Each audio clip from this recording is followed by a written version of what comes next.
Welcome back to Indiana Newsdesk. Bloomington could become the first city in the state to regulate popular short-term rentals like Airbnb and VRBO. As Barbara Brosier reports, the city held a meeting this week to get feedback on the proposed ordinance. You have families that want a nice place to stay, that have a kitchen. Susan Slavin rents out her Bloomington condo as a way to generate some extra income. When your home is open to them, it's loved, it's cared for, and well maintained and able to accommodate a lot of needs that just a normal hotel couldn't take care of. She's already booked well into 2017, but worries about how a proposed ordinance could impact her business. Slavin was one of several property owners who attended a meeting this week to learn more about regulations the city of Bloomington is considering implementing.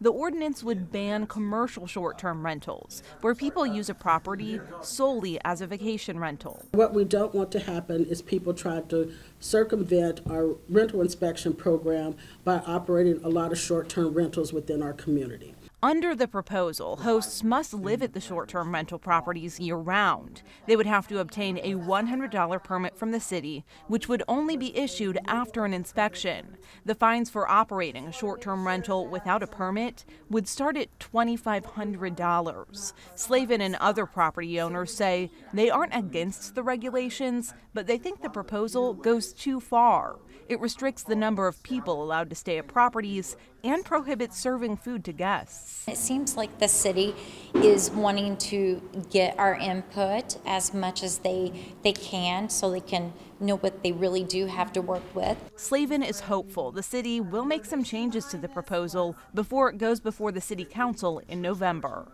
For Indiana Newsdesk, I'm Barbara Brosier. Joining us now is Abby Stemler. She's an assistant professor of business law and ethics at the Kelley School of Business. She studies the sharing economy, a term to describe social and online services such as Airbnb and Uber.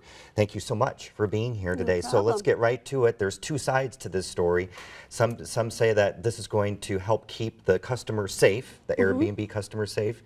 Of course, the city says that, and some of the Airbnb renters are saying, no, this is money grabbing. It's going to hurt business. Right. So that is a common argument for this new way of doing business. The sharing economy is kind of disrupting the way we've typically done things, disrupting the way hotels, the space hotels have typically been in.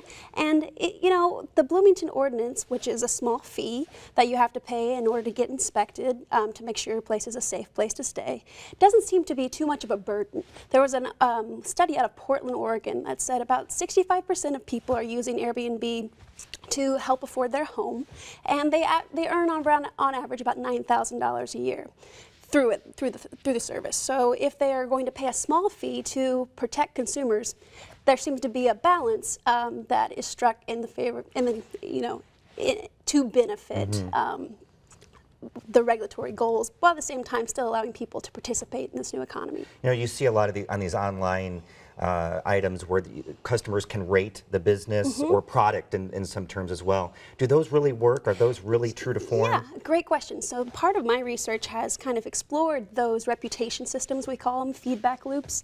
Those feedback loops are designed to help make sure people make good decisions about where to stay and who to get in a car with and that sort of thing. But those systems can be flawed. They can be biased. And my research has suggested that they might be a little bit biased to be too positive.